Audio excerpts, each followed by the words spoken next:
আজি গৰু বিহু অসমৰ সমাজ জীৱনৰ বাপতিসাহোন ৰঙালী বিহুৰ আজি প্ৰথম দিন। এই দিনটো আমি গৰুক নুৱাই ধুৱাই আমাৰ পৰম্পৰাগতভাৱে কৃষিজীৱী অসমীয়া সমাজখনে বছৰটোৰ কাৰণে যি কৃষি অৰ্থনীতি আৰম্ভ কৰে, সেই কৃষি অৰ্থনীতি আৰম্ভ কৰাৰ প্ৰথম খোজ যাতে গৰুহাল সুস্বাস্থ্যৱান হৈ থাকে, গাইজনী সুস্বাস্থ্যৱান হৈ থাকে আৰু সেই সুস্বাস্থ্যৱান দেহাৰে আমাৰ জীৱনবিলাকো স্বাস্থ্যসন্মত সুস্থসন্মত কৰি তোলে। আৰু সেইকাৰণে আমি এই গৰু গা ধুওৱা পৰ্বত লাও খা বেঙেনা খা বছৰে বছৰে বাঢ়ি যা, মাৰে সৰু বাপেৰে সৰু তই হবি বৰ গৰু, এইবুলি আমি মাহ হালধিৰে গৰুহালক গাইজনীক আমি নুৱাওঁ ধুৱাওঁ।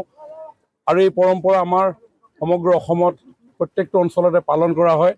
আমাৰ এই অঞ্চলৰো আমাৰ কমাৰচুক গাঁৱত নৱজ্যোতি যুৱ সংঘই প্ৰত্যেক বছৰে এই গৰু গা ধুওৱা কাৰ্যসূচী তেওঁলোকে গ্ৰহণ কৰি আহিছে আৰু সমগ্ৰ অঞ্চলৰ ৰাইজ এই স্থানতে একত্ৰিত হৈ আমি এই গৰু গা ধুৱাই আহিছোঁ কেইবা বছৰো।